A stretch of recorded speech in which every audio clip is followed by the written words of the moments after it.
Hello student, कैसे हैं आप लोग। हम लोग पिछले लेक्चर में पढ़ना स्टार्ट किए थे application of hybridisation in bond properties, जिसमें आपको कुछ प्रॉपर्टीज के बारे में डिस्कस किए थे हम, जैसे कि bond angle and geometry of molecule. तो आपको बताया गया था कि हाइब्रिडाइजेशन कैसे कैसे वेरी करता है, एंगल कैसे डिसाइड करते हैं, उसकी ज्योमेट्री पे क्या असर पड़ता है। ये चीजें हम आपको डिस्कस किए थे एक एक करके डिटेल से। ठीक।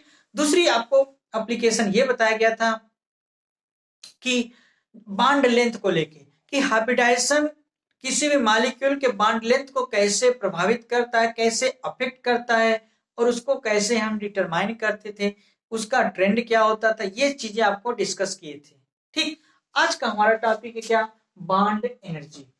देखिए बॉन्ड एनर्जी क्या होती है, आज हम इसके बारे में डिस्कस करने वाले हैं। तो बॉन्ड एनर्जी का मतलब किसी भी बॉन्ड को तोड़ने के लिए एक्सटर्नल बाहर से जो एनर्जी सप्लाई करते हैं उसे ही उस बॉन्ड की बॉन्ड एनर्जी कहते हैं। इतनी तो बात समझ गए होंगे। एक चीज याद होगा आपको, जब चैप्टर हम इनिशिएट किए थे, जब शुरू चैप्टर का फर्स्ट लेक्चर था, तो आपको सबसे पहले यही बताए थे हम कि किसी भी फ्री स्टेट के एटम की जो बॉन्ड पोटेंशियल एनर्जी होती है बहुत ज्यादा होती है। जब उसकी पोटेंशियल एनर्जी ज्यादा होगी तो स्टेबिलिटी कम होती है।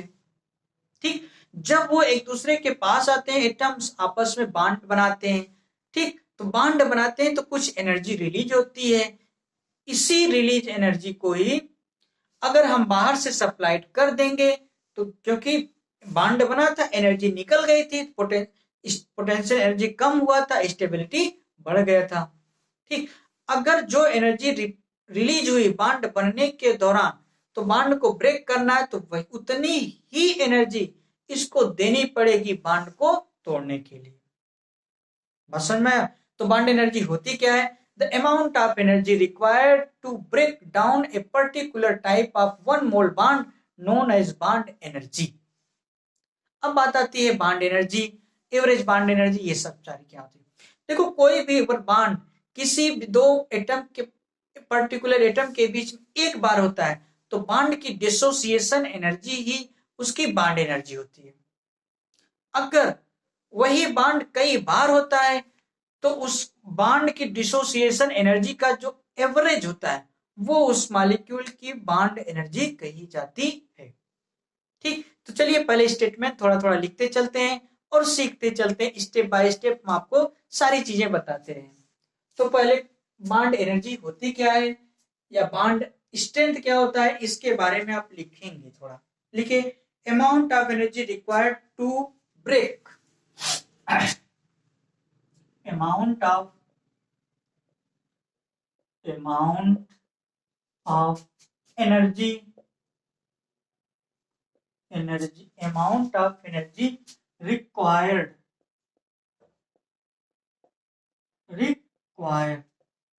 to break amount of energy required to break one mole of one type of bond, one mole of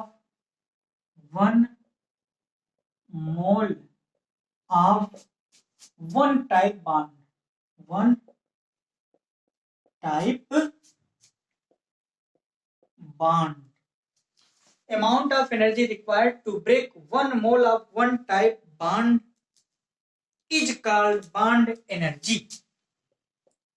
Is called bond energy. ठीक। तो आपको समझ आ गया होगा बॉन्ड एनर्जी किसे कहते हैं, कि एक मोल, एक ही प्रकार की कोई बॉन्ड है, तो उसको तोड़ने के लिए जितनी एनर्जी की जरूरत पड़ती है उसी को कहते हैं क्या, बॉन्ड एनर्जी या बॉन्ड स्ट्रेंथ। ठीक। तो चलिए अब अगला पॉइंट बना के लिखते हैं। देखो हमने क्या, वन टाइप बॉन्ड। अगर वन टाइप बॉन्ड कोई एक ही बार होता है, तो बॉन्ड की डिसोसिएशन एनर्जी को ही बॉन्ड एनर्जी कहते हैं। अगर वो वन टाइप बॉन्ड एक से ज्यादा बार होगा, तो उसकी जो बॉन्ड डिसोसिएशन एनर्जी का एवरेज होगा, वो उसकी बॉन्ड एनर्जी कही जाएगी उस मॉलिक्यूल की। ठीक। तो यही अगले पॉइंट में आप लिखेंगे, देखिए, if one type of bond is present one time, if one type bond, if one type of bond present, if one type of bond present one time, present one time, then bond dissociation energy, then bond dissociation energy,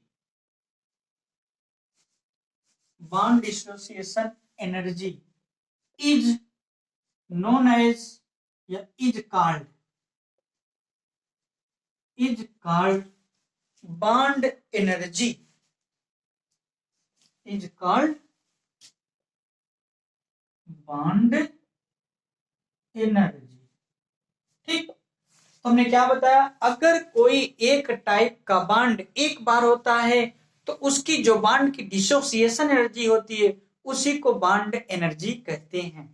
ठीक, अगले point में आपको ये लिखना है, अगर कोई particular bond एक से ज्यादा बार होगा तो बॉन्ड की डिसोसिएशन एनर्जी, सारे बॉन्डों की डिसोसिएशन एनर्जी का जो एवरेज होगा वो उस मॉलिक्यूल की बॉन्ड एनर्जी कही जाती है। तो चलिए अगले पॉइंट में आपको यही लिखना है, क्या लिखना है आपको इसमें, कि अगर कोई एक टाइप का बॉन्ड एक से ज्यादा बार होगा, ठीक है ना, देखिए one type bond is present, देखिए when one type of bond, when one type of bond present more than one times,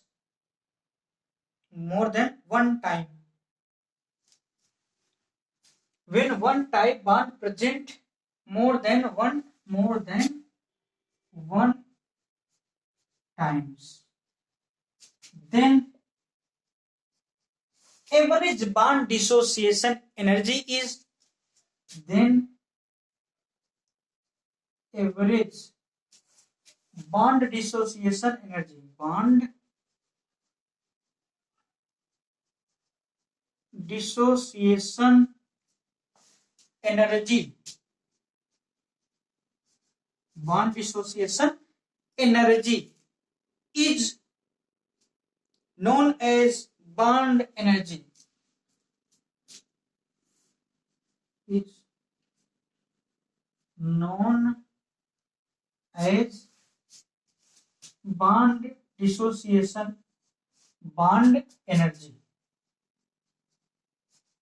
bond energy. ठीक, हमें क्या बताने की कोशिश कर रहे हैं यहाँ, कि अगर कोई एक टाइप का बॉन्ड एक से ज्यादा बार होगा तो उसकी जो एवरेज बॉन्ड डिसोसिएशन एनर्जी होगी वही उसकी बॉन्ड एनर्जी कही जाती है। ठीक, चलिए इसको एग्जाम्पल के थ्रू सीखते हैं तो आप बहुत अच्छे से समझ पा रहे होंगे।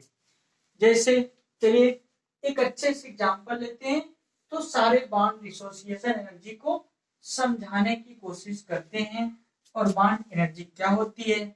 अब हम सीखेंगे एग्जाम्पल के थ्रू इसको,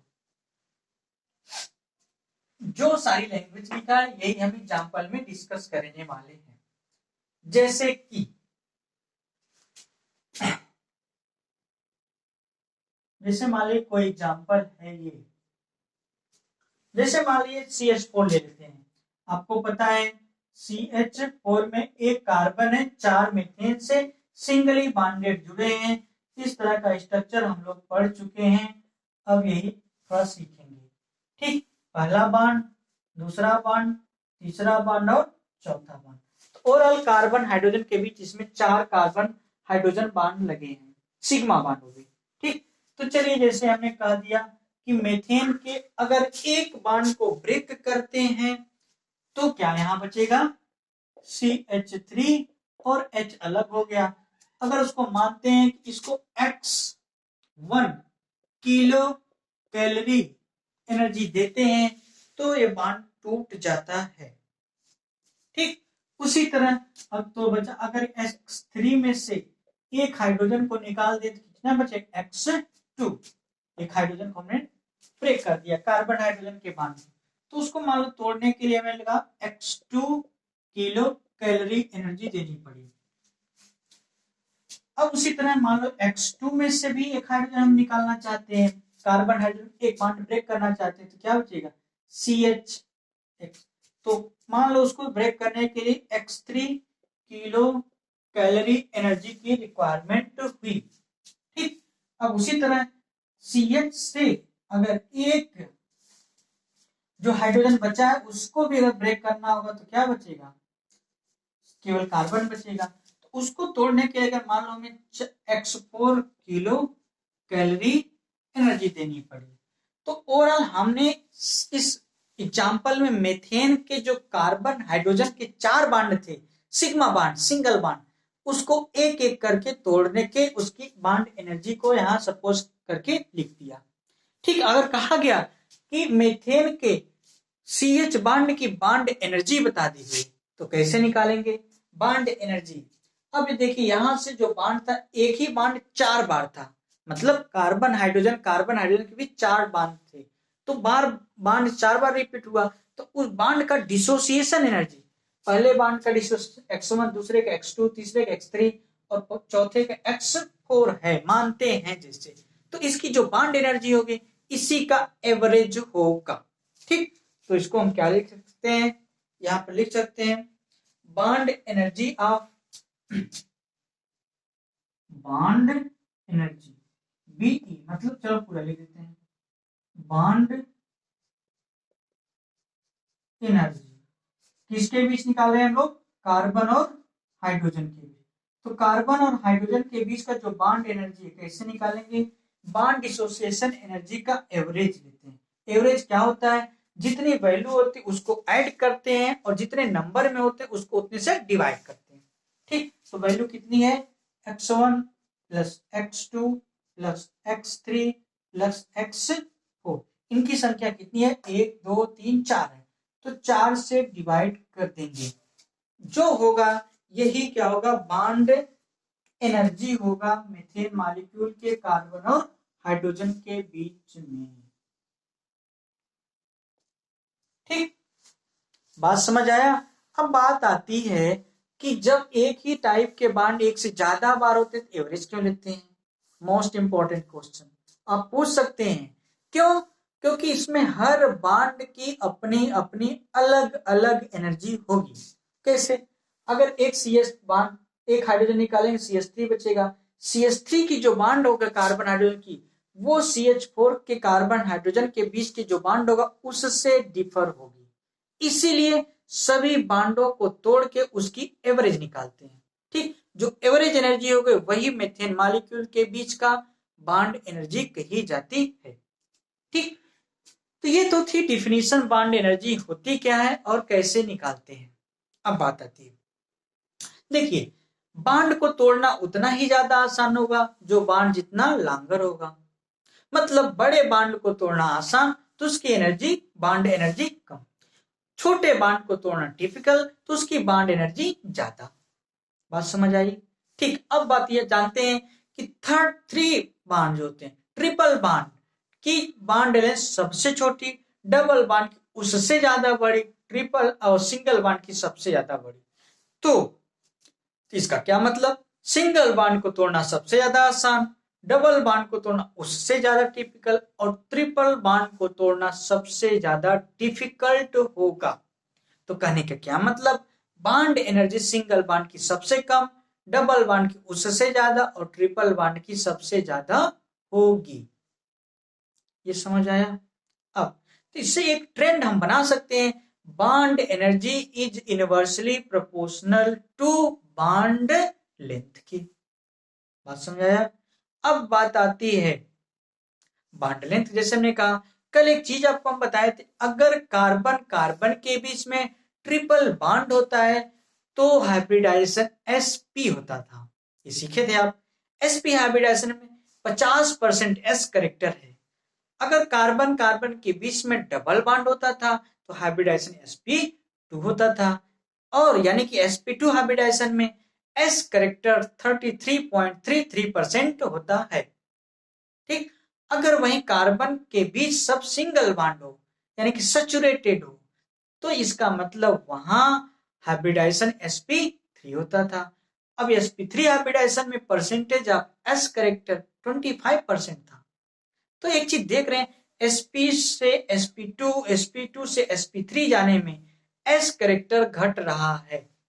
जैसे जैसे s करेक्टर घट रहा है बॉन्ड एनर्जी भी घट रही है। तो इसका मतलब है, तो कहने का मतलब बॉन्ड एनर्जी इनवर्सली प्रोपोर्शनल होती है बॉन्ड लेंथ के और डायरेक्टली प्रोपोर्शनल होती है परसेंटेज ऑफ एस करेक्टर के। इतनी बात समझ गए हैं? तो चलिए अब स्टेटमेंट हम लिखते हैं।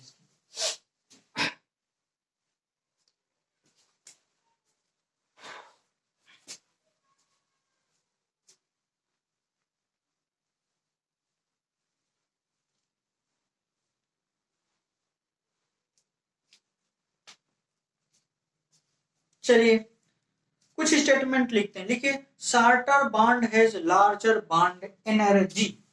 ये सब इंपॉर्टेंट पॉइंट है जो कि क्वेश्चन को सॉल्व करने में आपके नॉलेज को गेन करने में मदद करती है। लिख लीजिए, देखिए shorter bond length, shorter bond length, bond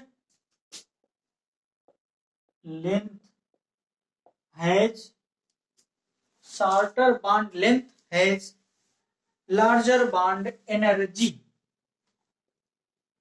larger bond energy।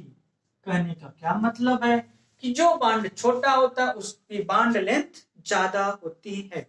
ठीक, अब एक ट्रेंड हम आपको बताए थे, bond energy inversely proportional to bond length. इसको हमने एक्सप्लेन करके बताए थे भी ना, अपन लोग सीखे थे इसे। क्या? Bond energy, bond energy inversely proportional किसकी होती है? बॉन्ड लेंथ की, बॉन्ड लेंथ की। बात समझ आया? अब बॉन्ड एनर्जी डायरेक्टली प्रोपोर्शनल भी होता था किसके? Percentage of S character. S character जितना ज्यादा बॉन्ड एनर्जी उतनी ज्यादा। ठीक, ये ट्रेंड आपको याद रहेगा तो बहुत ही हेल्पफुल होगा आपको क्वेश्चन को सॉल्व करने में, है ना। चलिए अब देखते हैं, जैसे इसका क्या मतलब है अगला पॉइंट में। जैसे हम कुछ sp3 हाइब्रिडाइज, जैसे लिखते हैं sp3 हाइब्रिडाइज, sp2 हाइब्रिडाइज और sp हाइब्रिडाइज। ये हाइब्रिडाइजेशन स्टेट था, हम पढ़ रहे थे। तो देख, इसमें परसेंटेज ऑफ एस करेक्टर 50 है, इसमें 33.33, इसमें 25% ऑफ एक्स करेक्टर है। ठीक, तो अगर हम पूछे इसमें किसकी बॉन्ड एनर्जी सबसे ज्यादा होगी, तो इसमें जिसमें परसेंटेज ऑफ एस करेक्टर ज्यादा उसकी बॉन्ड एनर्जी ज्यादा। तो परसेंटेज ऑफ एस करेक्टर सबसे ज्यादा 50% इसमें है और सबसे कम इसमें। तो सबसे ज्यादा बॉन्ड एनर्जी किसकी होगी? एसपी की, और सबसे कम किसकी होगी? sp3 की। तो ये कौन सा ऑर्डर हो गया? Increasing order of bond energy. ठीक, ये बॉन्ड एनर्जी का इंक्रीजिंग ऑर्डर हो गया। तो बॉन्ड लेंथ का कौन सा ऑर्डर होगा? डिक्रीजिंग ऑर्डर होगा। तो decreasing order of bond length. Bond length का डिक्रीजिंग ऑर्डर क्यों हो गया? क्योंकि sp3 वाले में ट्रिपल बॉन्ड होगा, sp2 वाले में डबल बॉन्ड होगा और sp वाले में ट्रिपल बॉन्ड, sp2 वाले सॉरी sp हाइब्रिडाइज वाले में ट्रिपल बॉन्ड, sp2 वाले में डबल बॉन्ड और sp3 हाइब्रिडाइज्ड वाले कार्बन सब सिंगल बॉन्डेड होंगे।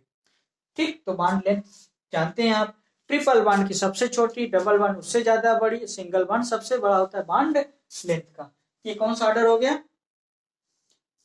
बॉन्ड लेंथ का। अब हम कहते हैं परसेंटेज ऑफ एस कैरेक्टर का कौन सा ऑर्डर है? इंक्रीजिंग ऑर्डर होगा। Increasing order percentage yes character के हैं। करेक्टर क्यों? Percentage of s character increasing order है क्योंकि ये 50%, 33%, ये 25%, जैसे से आगे बढ़े परसेंटेज कैरेक्टर बढ़, 25 से 33 हो रहा है, 33 से 50 हो रहा है, तो परसेंटेज कैरेक्टर बढ़ रहा है। ठीक, तो ये था क्या, हमने क्या बताया आपको, कैसे आप बॉन्ड एनर्जी हाइब्रिडाइजेशन से रिलेट करेंगे, कैसे सीखेंगे। ठीक, अगली एप्लीकेशन हम पढ़ते हैं, चलिए इलेक्ट्रोनेगेटिविटी। एक्चुअली जानते हैं इलेक्ट्रोनेगेटिविटी होती क्या है? शेयर्ड पेयर्ड इलेक्ट्रॉनों को या बॉन्डेड इलेक्ट्रॉनों को अपनी तरफ खींचने की, अट्रैक्ट करने की जो टेंडेंसी, जो कैपेसिटी होती है, उसी को कहते हैं इलेक्ट्रोनेगेटिविटी। तो अगली हम एप्लीकेशन यानी कि फोर्थ एप्लीकेशन पढ़ेंगे, क्या? इलेक्ट्रोनेगेटिविटी। इलेक्ट्रोनेगेटिविटी। ठीक, अगर इलेक्ट्रोनेगेटिविटी बहुत डिटेल से सीखना है आपको, तो हम अपने YouTube चैनल पे इलेक्ट्रोनेगेटिविटी का एक लेक्चर पिछले काफी पहले बनाए हुए हैं, आप वहां जाके खोज के सर्च करके देख सकते हैं, वहां आपको बहुत कुछ नया सीखने को मिलेगा। ठीक, तो हम यहाँ पर यूज पढ़ रहे हैं हाइब्रिडाइजेशन का, इलेक्ट्रोनेगेटिविटी से कैसे कोरिलेट है, ये चीजें सीखना है। तो इलेक्ट्रोनेगेटिविटी होती क्या है? Capacity to attract bonded electron toward itself known as electronegativity. कहने क्या मतलब, बॉन्डेड या शेयर्ड इलेक्ट्रॉनों को अपनी तरफ खींचने की जो क्षमता होती है, वही इलेक्ट्रोनेगेटिविटी होता है। जो ज्यादा अपनी तरफ खींचेगा शेयर्ड इलेक्ट्रॉनों को, वो ज्यादा इलेक्ट्रोनेगेटिव, जो कम खींच पाएगा कम इलेक्ट्रोनेगेटिव होगा। ठीक, तो चलिए पहले डिफिनीशन इसको लिख लीजिए इसका। लिखिए, the capacity to attract bonded electron toward itself, the capacity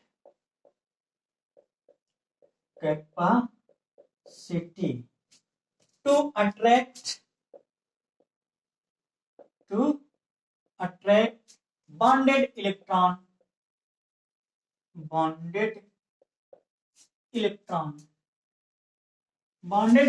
या शेयर्ड इलेक्ट्रॉन। ठीक, attract bonded electron toward itself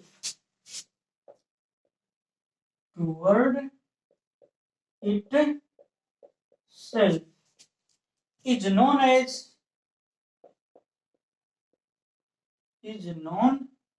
as electronegativity।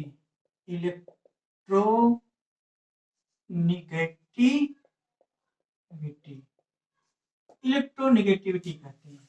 ठीक, capacity to attract bonded electron toward itself is known as electronegativity.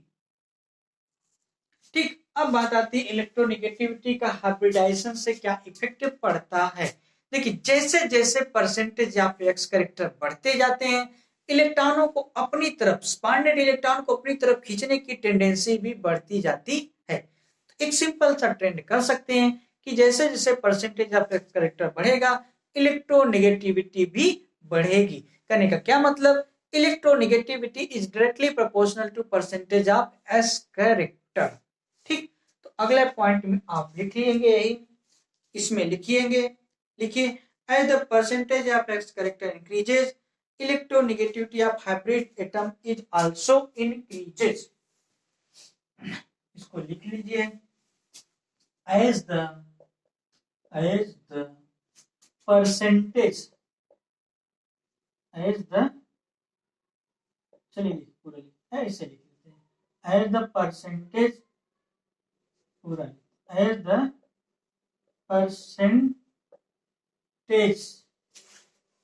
of S character, as the percentage of S character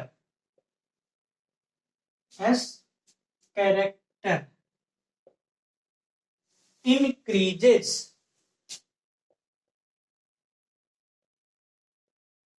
increases in hybrid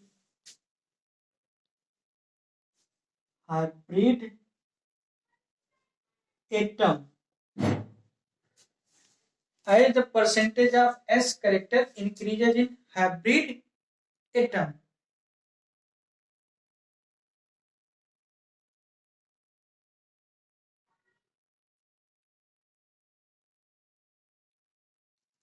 As the percentage of S character increases in hybrid atom, then electronegativity, then electronegativity is also increases. Is also increases कहने का क्या मतलब, जैसे जैसे percentage of S character बढ़ेगा electronegativity भी also increase होगी। तो कहने का क्या मतलब, इसको लिख सकते हैं क्या,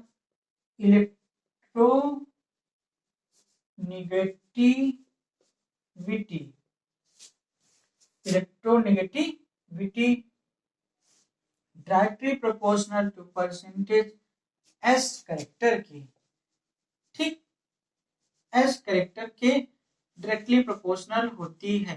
कहने का क्या मतलब, जैसे जैसे परसेंटेज एस करेक्टर बढ़ेगा इलेक्ट्रोनेगेटिविटी भी आल्सो इंक्रीज होगी। ये वैल्यू बढ़ेगी तो ये वैल्यू बढ़ेगी, क्योंकि डायरेक्टली का निशान है, डायरेक्टली का सिंबल। अगर परसेंटेज एस करेक्टर घटेगा तो इलेक्ट्रोनेगेटिविटी भी घटेगी। ये बहुत इंपॉर्टेंट पॉइंट है ना। तो कहने का क्या मतलब, अगर हम ढेर सारे हाइब्रिड ऑर्बिटलों की हाइब्रिडाइजेशन स्टेट लिख दें, जैसे लिख दें क्या, sp, sp2 और sp3, कह दें इसको, इसमें इन तीनों हाइब्रिड स्टेट वाले ऑर्बिटलों में बताइए सबसे ज्यादा इलेक्ट्रोनेगेटिव कौन होगा। तो आप कैसे डिसाइड करेंगे, जिसकी इलेक्ट्रोनेगेटिविटी में s कैरेक्टर ज्यादा होगा। कहने का मतलब हाइब्रिड स्टेट में जिसका हाइब्रिडाइजेशन में s कैरेक्टर ज्यादा होगा उसकी इलेक्ट्रोनेगेटिविटी भी ज्यादा होगी। तो देखो इस sp में 50% s कैरेक्टर है और sp2 में 33.33.33% s कैरेक्टर और sp3 में 25%। तो देखो परसेंटेज ऑफ एस कैरेक्टर सबसे ज्यादा sp में, फिर उससे कम sp2 में और सबसे कम sp3 में है। तो इलेक्ट्रोनेगेटिव सबसे ज्यादा कौन होगा, sp, फिर उसके बाद sp2 और सबसे कम कौन होगा, sp3। तो ये कौन सा ऑर्डर हो गया, decreasing order of electronegativity, electronegativity का ये डिक्रीजिंग ऑर्डर हो गया, है ना। चलिए भैया, जैसे अगर हम कुछ ऑर्डर लिख दें तो कैसे आप कुछ मॉलिक्यूल लिख दें तो कैसे आप डिसाइड कर पाएंगे कि इलेक्ट्रोनेगेटिविटी को कैसे हम करेंगे। तो सिंपल सा बात है, हाइब्रिडाइजेशन से ही कर पाएंगे कि इलेक्ट्रोनेगेटिविटी किसकी कितनी है ना। चलिए कुछ एग्जांपल सीखते हैं, वहां आपको आसानी से सीख पाएंगे।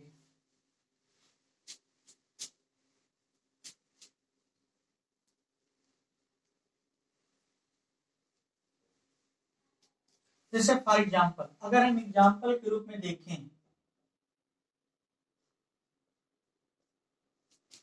ठीक, जैसे फॉर एग्जांपल की बात हम करें, जैसे हम कुछ एग्जांपल ले, जैसे लेते हैं CH3 ले लेते हैं, CH2 डबल बॉन्ड CH2 और CH ट्रिपल बॉन्डेड CH। जैसे मैं क्या ले गया, इथेन ले लेगा, इथाइलिन ले गया और इसाइटिलीन ले लेगा। इसाइटिलीन ना एल्काइन, यानी कि एल्केन है, ये एल्कीन है, ये एल्काइन है, दो दो कार्बन के सब है, ठीक। तो कहा गया इसमें सबसे ज्यादा इलेक्ट्रोनेगेटिव कौन होगा, तो आप हाइब्रिडाइजेशन निकालेंगे। हम आपको बता चुके हैं अगर कार्बन से सब सिंगल बॉन्डेड हो गए तो हमेशा sp3 होगा। अगर कम से कम एक पाई बॉन्ड होगा, उसमें एक पाई बॉन्ड होगा यानी कि डबल बॉन्डेड होगा तो एक पाई एक सिग्मा होगा। तो अगर एक पाई वाला होता है तो sp2 हाइब्रिडाइज होगा। अगर ट्रिपल बॉन्डेड वाला है तो 2 पाई होंगे। जब 2 पाई वाला होता तो sp हाइब्रिडाइज था। अब बताइए ये sp हाइब्रिडाइज है, ये sp2 और ये sp3। ठीक, तो s करेक्टर सबसे ज्यादा इसमें, फिर उसके बाद इसमें डबल बॉन्ड वाले, फिर सबसे ज्यादा कम सिंगल बॉन्ड वाले। तो इलेक्ट्रोनेगेटिव सबसे ज्यादा कौन होगा? ये एल्काइन, फिर एल्कीन, फिर एल्कीन। ये कौन सा ऑर्डर हो गया? Increasing order of electronegativity. क्या ये डिक्रीजिंग ऑर्डर, इंक्रीजिंग ऑर्डर। क्यों? क्योंकि ये भी sp है, ये भी sp है कार्बन, ये दोनों sp2 है, ये sp2 है, और ये क्या है? sp3 है। ये sp3 हाइब्रिडाइज स्टेट में है। ठीक, इस तरह से किसी भी एटम का हाइब्रिडाइजेशन से हम इलेक्ट्रोनेगेटिविटी डिसाइड कर पाते हैं। ठीक, तो ये था एप्लीकेशन इलेक्ट्रोनेगेटिविटी के लिए। अब हम चलते हैं नेक्स्ट एप्लीकेशन पढ़ते हैं एसिडिक करेक्टर। कैसे एसिडिक करेक्टर हाइब्रिडाइज स्टेट को देख के कर पाते हैं, तो चलिए डिटेल से इसको भी देखते हैं। एसिडिक करेक्टर का क्या मतलब होता है अभी हम आपको बताते हैं ना।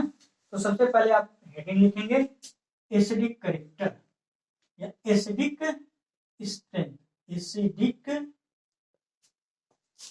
करेक्टर ना, एसिडिक करेक्टर या एसिडिटी ऑफ हाइड्रोकार्बन, क्योंकि हम ऑर्गेनिक पढ़ रहे हैं ना। एसिडिटी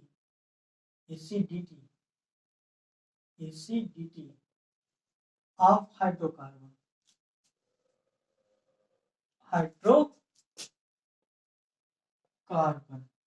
हाइड्रोकार्बन का मतलब जानते हैं, ऐसा कंपाउंड जिसमें कार्बन और हाइड्रोजन ही होता है उसे हाइड्रोकार्बन कहते हैं। हाइड्रोकार्बन्स में हम सबसे ज्यादा क्या पढ़ते हैं? एल्केन, एल्कीन, एल्काइंस और एरोमेटिक कंपाउंड्स के बारे में स्टडी करते हैं, क्योंकि इसमें सब कार्बन और हाइड्रोजन ही होते हैं। तो देखो सबसे पहले जानो एसिड क्या होते हैं और बेस क्या होते हैं। देखो डिफरेंट टाइम पे डिफरेंट साइंटिस्टों ने डिफरेंट थियरी दिया एसिड को डिफाइन करने का। सबसे पहले थियरी आई थी आर्हेनियस एसिड बेस। किसी भी सॉल्यूशन में अगर कोई H+ देता है तो उसे एसिड कहा जाता है, OH देता है तो उसे बेस कहा जाता है। ये बात, इसे क्या कहते हैं? आर्हेनियस का एसिड बेस कॉन्सेप्ट। ठीक, फिर उसके बाद लेविस एसिड बेस कॉन्सेप्ट आया था। लेविस भी साइंटिस्ट हैं। लेविस ने क्या बताया था? लेविस एसिड वो होते हैं जो इलेक्ट्रॉन पेयर को एक्सेप्ट करते हैं, जिनका ऑक्टेट कंप्लीट नहीं होता, वो लेविस बेस होते हैं। लेविस एसिड क्या होते हैं? इलेक्ट्रॉन पेयर एक्सेप्टर, जो इलेक्ट्रॉन पेयर कहीं बाहर से एक्सेप्ट करने की टेंडेंसी रखते हैं, उसे कहते हैं लेविस एसिड। ठीक, और इलेक्ट्रॉन पेयर जो डोनेट करने की टेंडेंसी रखते हैं उसे कहते हैं लेविस बेस। ठीक, अब बात आती है ब्रॉन्स्टेड एसिड बेस क्या होते हैं? जो प्रोटॉन डोनर होता है, H+ डोनेट करने की टेंडेंसी रखता है, उसे ब्रॉन्स्टेड एसिड कहा जाता है। जो प्रोटॉन एक्सेप्ट करने की टेंडेंसी में होता है उसे ब्रॉन्स्टेड बेस कहते हैं। तो हमने 3 थियरी आपको बताया, Arrhenius acid base constant, Lewis acid base constant और ब्रॉन्स्टेड एसिड बेस कांस्टेंट। तीनों थियरी को आप समझ गए होंगे। अब चलते सीखते हैं एसिडिटी। एसिडिक हाइड्रोकार्बन कैसे डिसाइड कर पाएंगे हाइब्रिडाइजेशन के पॉइंट ऑफ व्यू से? तो क्योंकि हम पढ़ रहे हैं एप्लीकेशन ऑफ हाइब्रिडाइजेशन। तो देखो एक चीज जान जाओ कि अगर किसी भी कोई भी हाइड्रोजन को डोनेट करने की टेंडेंसी में होता है तो उसे एसिड कहा जाता है। इतनी बातें तो आप Arrhenius acid base, Brønsted acid base सीखने से आ गया है। अब होता क्या है कि अगर हाइड्रोजन किसी भी मोस्ट इलेक्ट्रोनेगेटिव या मोर इलेक्ट्रोनेगेटिव एटम से जुड़ा होता है, ऐसे हाइड्रोजन को कहते हैं क्या? Acidic hydrogen. बस समझ आया क्या कहते हैं? Acidic hydrogen. चलिए पहले पॉइंट लिख लेते हैं। इसमें लिखिए hydrogen present on electronegative carbon is acidic character. लिखिए hydrogen present on present on present on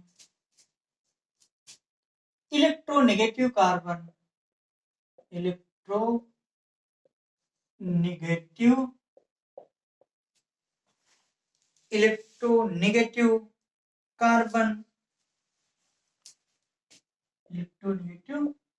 carbon is acidic. इसका क्या मतलब, हम बताए थे sp वाला कार्बन सबसे ज्यादा इलेक्ट्रोनेगेटिव, sp2 वाला उससे कम और sp3 वाला सबसे कम था। ये पिछले टॉपिक में भी पढ़ के हम आए हैं। ठीक, तो कहने का मतलब डिफरेंट डिफरेंट हाइब्रिडाइज्ड स्टेट वाले कार्बन से जुड़ा हाइड्रोजन डिफरेंट डिफरेंट एसिडिक के स्ट्रेंथ कंटेनिंग होगा, डिफरेंट डिफरेंट एसिडिक स्ट्रेंथ वाला होगा। ठीक, hydrogen present on electronegative carbon is acidic in character या एसिडिक इन नेचर। चलिए कैरेक्टर लिख लेते हैं, कैरेक्टर। इतनी बात समझ आ गई होगी आपको। अब बात आती, देखो, acidic hydrogen is also directly proportional to percentage of s character. जैसे जैसे परसेंटेज ऑफ कैरेक्टर बढ़ेगा, एसिडिक स्ट्रेंथ ऑफ हाइड्रोजन की हाइड्रोकार्बन में बढ़ती जाएगी। तो अगला पॉइंट में आपको यही लिखना है। देखिए, acidic strength of hydrogen is directly proportional to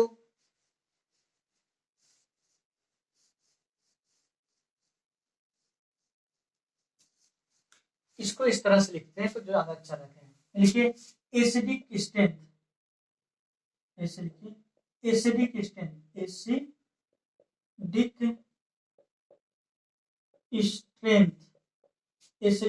strength of hydrogen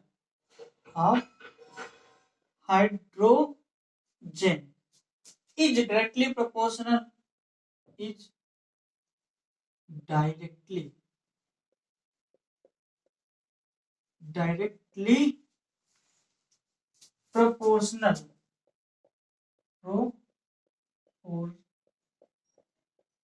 directly proportional to electronegativity of carbon.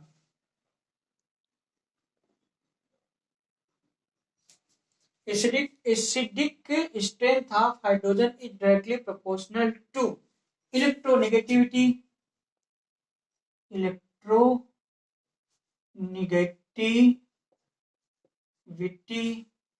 of atom on which hydrogen is present. On which hydrogen present. इसका क्या मतलब है जो हमने यहां लिखा? इसका यह मतलब है कि जिस एटम की इलेक्ट्रोनेगेटिविटी ज्यादा है उस पर जो हाइड्रोजन होगा उसकी एसिडिक कैरेक्टर भी ज्यादा होगा। कम इलेक्ट्रोनेगेटिव से जुड़ा हाइड्रोजन की एसिडिक स्ट्रेंथ कम होगी। इसका यही मतलब है जो एक पॉइंट लिखा गया है ना। जैसे अगर हम कह दें कुछ कंपाउंड अगर बना दें, जैसे HOH NH3, जैसे हम लिख दें NH2, एक सिंगल बॉन्ड ओपन कर दिया।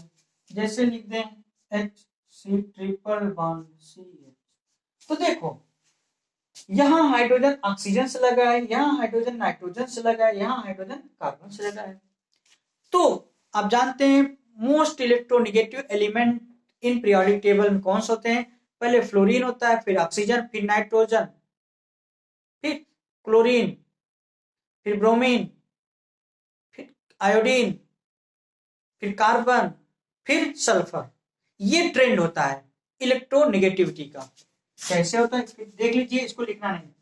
फ्लोरीन, नाइट्रोजन, क्लोरीन सबसे ज्यादा, ये फिर ये फिर ये, फिर ब्रोमीन, फिर आयोडीन, फिर कार्बन, फिर सल्फर।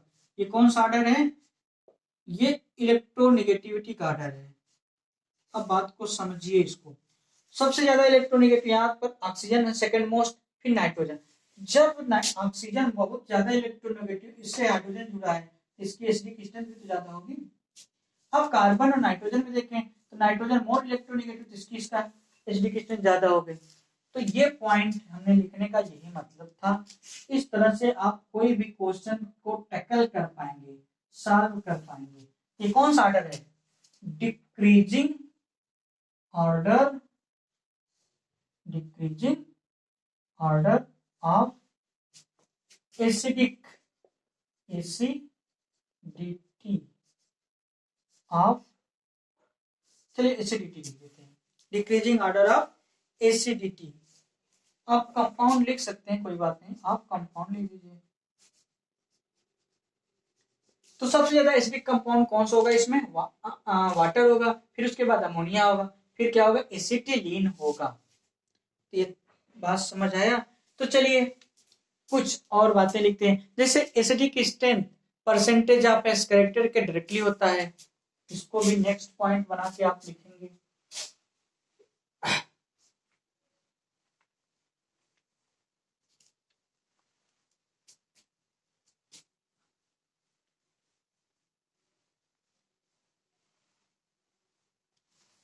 क्या नेक्स्ट पार्ट में क्या लिखना है? इलेक्ट्रोनेगेटिविटी या एसिडिटी, इलेक्ट्रोनेगेटिविटी नहीं पढ़े हम लोग, एसिडिक कैरेक्टर पढ़े ना। Acidity of hydrocarbon, acidity of hydrocarbon, hydrocarbon is directly proportional percentage S character की, परसेंटेज ऑफ एस कैरेक्टर के डायरेक्टली प्रोपोर्शनल होता है। जैसे एग्जांपल अगर हम बता दें तो पूछे कि सबसे ज्यादा एसिडिक कौन सा हाइड्रोकार्बन है, तो कैसे आप कर पाएंगे? तो हमेशा परसेंटेज ऑफ एस कैरेक्टर के पॉइंट ऑफ व्यू से बता पाएंगे। जैसे अगर हम कह दें क्या, CH, CH के बीच बॉन्ड है, CH2 के बीच का अगर कोई कंपाउंड है, जैसे कह दे CH3 और CH3 के बीच में कंपाउंड है, ठीक। तो एच कंपाउंड ये क्या है? इथेन है, एसिटिलीन है, ये क्या है? इथाइलिन है, ये क्या है? इथेन है। तो देखो अगर पूछे कि इसमें सबसे ज्यादा एसिडिक हाइड्रोजन हाइड्रोकार्बन कौन है, तो हमेशा कहेंगे ये, क्योंकि इसमें परसेंटेज ऑफ इस कैरेक्टर सबसे ज्यादा है। ये sp2 sp हाइब्रिडाइज, ये भी sp हाइब्रिडाइज, ठीक। ये sp2 है, ये भी sp2 कैरेक्टर वाले हैं, ये sp3 है और ये भी sp3 है, ठीक। तो ये 50%, ये भी 50% इस कैरेक्टर, इसमें 35% है, इसमें 25% है। तो परसेंटेज ऑफ इस कैरेक्टर जिसमें ज्यादा वो ज्यादा एसिडिक होगा। तो कौन सा ऑर्डर हो गया? Decreasing order of acidity of hydrocarbon, hydrocarbon का डिक्रीजिंग ऑर्डर हो गया, ठीक। तो कुछ इंपॉर्टेंट पॉइंट और हम आपको चाहे लिखवा सकते हैं, जैसे acidic strength always directly proportional होता है Ka। चलिए हम बताते हैं जो टॉपिक का बहुत इंपॉर्टेंट पॉइंट होता है, हम इसको नोट पॉइंट में इंपॉर्टेंट टिप में लिखते हैं। चलिए इसको इंपॉर्टेंट टिप में लिख लेते हैं। इंपॉर्टेंट टिप, एक्चुअली ये जो हम बता रहे हैं आपको, जब आप कभी फिजिकल केमिस्ट्री पढ़ेंगे, आयनिक इक्विलिब्रियम, तो जो पीएच निकालते हैं ये सब चीजें वहां यूज होंगी। अब हम जो बताने चल रहे हैं, देखो होता क्या है, कभी कभी क्वेश्चन इससे भी आ जाते हैं, एसिडिटी, एसिडिटी या एसिडिक कैरेक्टर डायरेक्टली प्रोपोर्शनल किसके होता है? Ka। Ka मतलब डिसोसिएशन कांस्टेंट ऑफ एसिड, क्या होता है? इसको क्या कहते हैं? Dissociation constant of acid, dissociation constant of acid के डायरेक्टली होता है, ठीक। और तो यानी कि ये इनवर्सली प्रोपोर्शनल होगा Kb के, Kb मतलब डिसोसिएशन कांस्टेंट ऑफ बेस के, ठीक। Ka एसिड के लिए, जो एसिड जितने से टूटता है उसे Ka कहते हैं, बेस जितने से डिसोसिएट होता है उसे Kb कहते हैं, ठीक। एसिडिटी के Kb की क्या होता है? के एक डायरेक्टली केबी के इनवर्सली होता है, एक चीज और भी होता है एससीडीटी, ये इंपॉर्टेंट पॉइंट है सब। एससीडीटी डायरेक्टली यानी कि इनवर्सली प्रोपोर्शनल होता है पी के ए। पी के ए मतलब ठीक पी के एक वैल्यू होती है जिसका मान होता है, क्या होता है, पी के ए बराबर माइनस लॉग, पी के मतलब माइनस लॉग के ए, माइनस लॉग के डिसोसिएशन कांस्टेंट के बराबर है। तो ये 2 पॉइंट है, आपको दिमाग में रहेगा। तो कुछ क्वेश्चन, अब इससे बाहर क्वेश्चन आप कभी नहीं आएगा, इससे आप कोई भी क्वेश्चन होगा उससे आसानी से बता पाएंगे।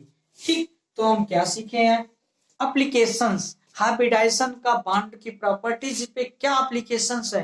हमने bond angle, geometry, bond length, bond energy, electronegativity, ठीक, एसिडिक कैरेक्टर, सारी चीजों को एक्सप्लेन कर चुके हैं। ठीक, अब हम नेक्स्ट टॉपिक में पढ़ेंगे क्या, डीलोकलाइज्ड इलेक्ट्रॉन क्या होते हैं और लोकलाइज्ड इलेक्ट्रॉन क्या होते हैं, इसके बारे में। तो आप हेडिंग लिख लेंगे क्या, लोकलाइज्ड केमिकल बॉन्डिंग। हेडिंग क्या होगा, लोकलाइज्ड केमिकल बॉन्डिंग,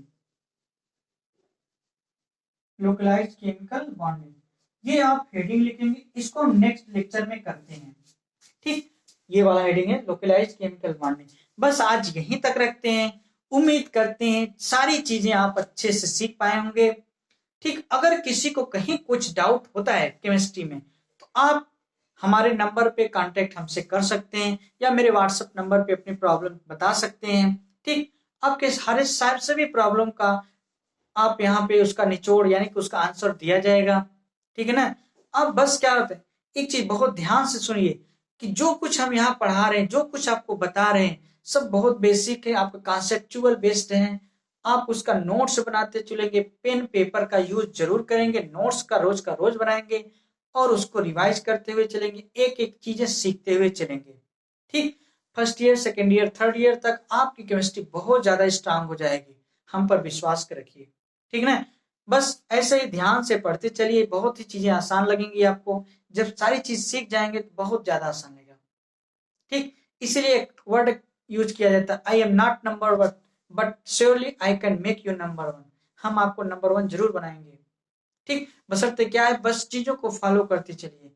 अगर एक फॉर्मेलिटी भी कर देते हैं, अगर हमारा लेक्चर पसंद आ रहा है तो हमारे यूट्यूब चैनल को लाइक और सब्सक्राइब करिए, अपने फ्रेंडों को बीच में शेयर करिए। ठीक, उनको सजेस्ट करिए। ठीक, ओके, थैंक यू। बस आज यहीं तक रखते हैं, कल हम नेक्स्ट लेक्चर में पढ़ेंगे क्या, localized chemical bonding, delocalized chemical bonding, उसके बाद रिजोनेंस के बारे में पढ़ेंगे। ठीक, बस आज यहीं तक रखते हैं। Okay, thank you.